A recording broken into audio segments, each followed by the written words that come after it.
Nets blow past lowly Rockets for third consecutive victory. Mikal Bridges scored a game-high 30 points and the Nets throttled Houston 118-96 before a crowd of 14,833 at Toyota Center, Houston. The Nets faced the last-place Rockets on Tuesday night, and they did exactly what a team heading for the playoffs is supposed to do to a cellar dweller.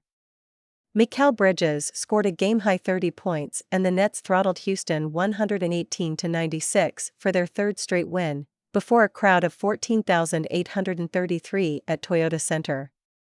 The score was knotted at 54 all in the waning seconds of the second quarter when the Nets reeled off a 21-3 run that spanned halftime. That surge broke the tie, and broke the Rockets. The Nets tightened the defensive screws, holding the Rockets to just 1-4-10 shooting with 3 turnovers in the game-changing blitz.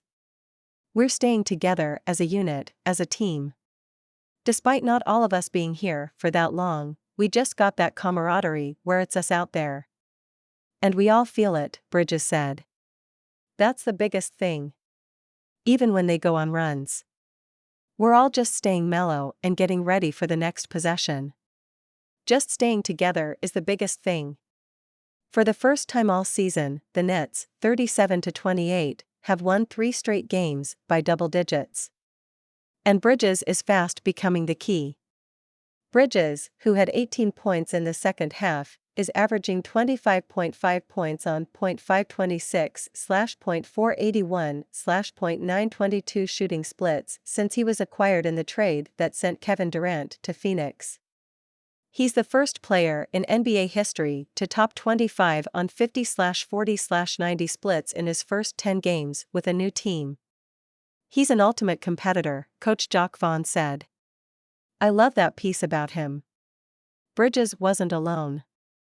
Spencer Dinwiddie scored 23 points and helped hold Houston's Kevin Porter Jr. to just 7. Nick Claxton had a stellar night with 18 points on 8-4-9 shooting, 13 rebounds, 4 blocks and excellent defense both in switching and in drop coverage.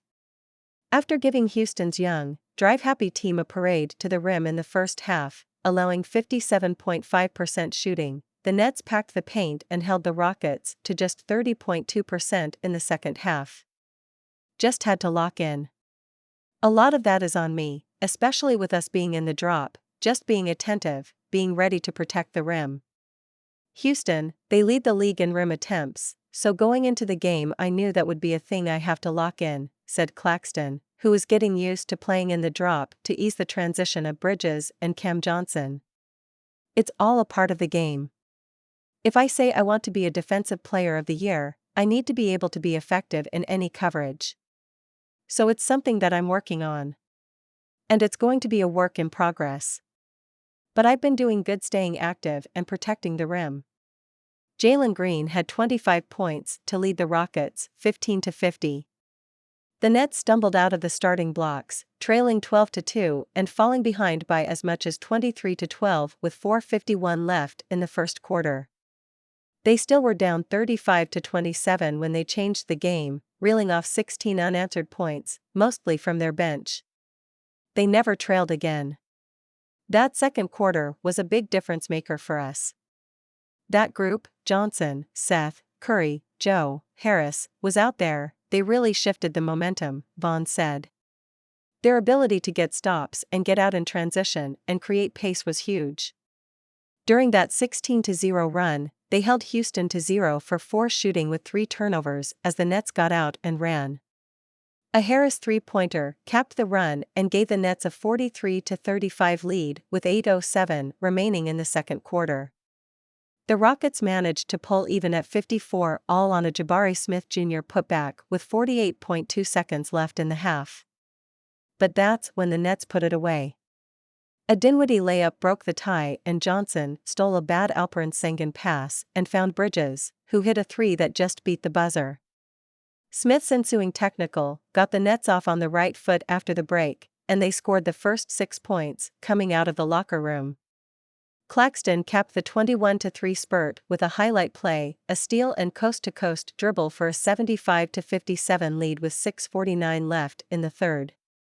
The Nets' lead reached 22 in the fourth. We're starting to figure it out, Claxton said. It all starts on the defensive side of the ball.